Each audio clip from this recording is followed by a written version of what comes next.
Salut. OK, salut, je travaille chez Snipcart. Je m'appelle Jean-Seb, je suis développeur là-bas. Puis, pourquoi je parle de ça, c'est que je vais parler de comment on customise notre nouveau panier qu'on est en train de complètement réécrire. C'est une plateforme d'e-commerce et, bon, la pierre angulaire de ça, c'est le panier d'achat qui s'injecte sur des sites web. Mais en réalité, s'il y en a qui ont déjà vu mes talks, je vais vous montrer comment détourner l'usage prévu de certains outils. Dans ce cas-là, le compiler de Vue.js pour builder notre feature. Ce qu'on avait comme problème avec notre ancienne version, c'est que la personnalisation n'était pas super cool du panier. On ne pouvait pas modifier les templates. Il y a quand même une simplicité, mais on voulait améliorer ça. On écrit des blog posts sur un paquet de techno à toutes les semaines chez Snip.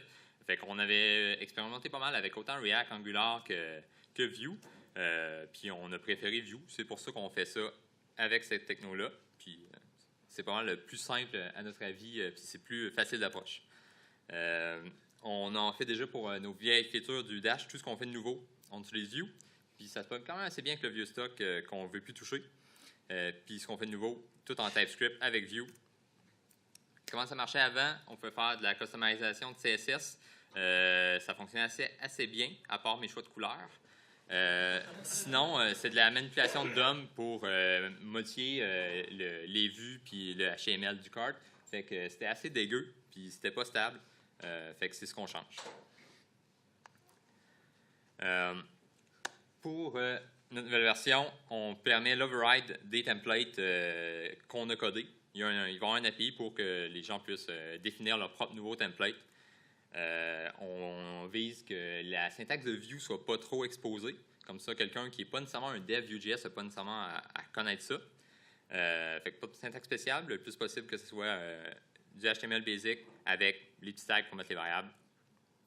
On fait ça à partir du compilateur de Vue. Ceux qui ont fait du React, vous êtes habitués à la render function. Vue.js a la même affaire. Qui retourne DOM virtuel en fonction du state d'un component. Fait qu'on réutilise le compilateur dans notre cas pour créer des render functions dynamiques, puis ce qui permet de compiler les templates des clients dans leur propre site web. Comment ça marche? Le compilateur de Vue, on y passe simplement une string de template, puis il retourne un objet complexe qui contient une render function qui, elle, utilise les API internes de Vue pour générer du DOM virtuel. Puis, normalement, ça, c'est pas bundlé dans une build de Vue.js de prod. Sauf que nous, dans notre cas, on va le faire, puis c'est à peu près 20 KB de plus versus une build de prod normale, un coup GZP. Fait versus tout le reste des dépendances qu'on a dans notre code base, c'est assez négligible. On a fait une couple de features pour simplifier les overrides. On va lire, quand quelqu'un injecte Snipcart sur son site web, il met seulement un script JavaScript et il va définir où est-ce que le panier s'en va. On ajoute simplement un override de template qui est une node HTML. On va aller pouvoir la manipuler directement dans HTML, prendre le contenu, puis ça devient notre template qu'on passe au compilateur. Puis on s'est défini une couple d'opérations, éventuellement on pourrait en ajouter d'autres. Puis après ça, ça se fait au loading de notre système. Et on va overrider le composant qui était enregistré dans Vue au lieu de registrer celui-là d'origine qui vient de notre code source. Ben, on enregistre celui qui est overridé avec les templates du client.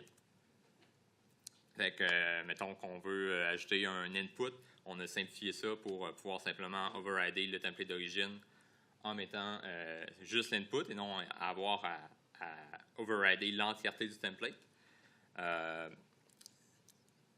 J'ai-tu la souris? Oh, yes! Ce qui est cool dans Vue, on peut faire du JSX aussi. C'est pas exclusif à React. Ça prend une root node à chaque fois. Puis on peut ajouter simplement, caller la render function d'origine, puis coller notre nouvelle render function. Puis on a 2 vnodes qu'on peut retourner, puis on a notre appending, notre prepending dans ce cas-là. Même chose pour append. Si on veut accepter le spam dans un card, ben, on peut l'appender à la fin du formulaire. Ça se fait super bien. Une autre chose qu'on a un peu hacké, normalement, n'importe qui vous dirait que dans un framework comme Vue ou comme React, on ne devrait pas avoir de state ambiant parce que c'est vraiment le mal, puis on perd la maîtrise du contexte puis de comment ça marche. Ça devrait être toujours props down, events up. Mais dans notre cas, vu qu'on veut exposer des composants réutilisables qui s'utilisent bien entre eux, pour des gens qui n'ont pas nécessairement l'expérience d'un code base Vue ou de React, ben, on a encapsulé ces composants-là dans des actions vraiment unitaires, comme comment enlever un item. On n'aura pas besoin d'appeler l'API directement. Quelqu'un va juste déclarativement dire bon, ben, ce bouton-là, c'est une action Remove Item. Je peux juste l'insérer dans n'importe quel template sans savoir c'est quoi les moyens de hooker tout ça ensemble. On fait ça avec Provide Inject, qui est l'équivalent du contexte API dans React. Puis on fait tout en TypeScript, fait qu'on peut profiter des décorateurs, de vue propriété décorateur. Ça nous simplifie énormément la syntaxe quand on le met en TypeScript versus, même chose en React quand on utilise les prop types versus simplement avoir le format d'une classe ES6 ou TypeScript. Avec les décorateurs, on permet dans une classe parent, dans un composant parent, on peut provider certains data, comme mettons quel item fait partie, sur quel item est le contexte courant dans une liste, par exemple. Puis dans les actions qui sont utilisées dans cette liste-là, ben, on peut simplement injecter l'item puis pouvoir faire des actions dessus. Puis même chose, on s'injecte notre SDK directement comme ça. Et je l'ai clenché pas mal vite. C'est parfait. Y a-t-il des questions? Oui. Si j'ai bien compris, Snipcard, dans le fond, c'est qu'il va y avoir une petite intégration qui va être sur la page des clients, qui est juste, dans le fond, le card. Oui, c'est le card, mais présentement, il est juste zéro overrideable au niveau des vues. Puis on veut que ça soit super simple de changer ces vues-là. De rajouter à ce moment-là, dans ce plugin-là, rajouter dans le fond un framework au complet juste pour renderer cette partie-là, considérant que le client a peut-être déjà un React, peut-être déjà un autre système. Est-ce que c'est quelque chose que vous pensez qu'il peut avoir un problème, considérant la taille des ressources supplémentaires?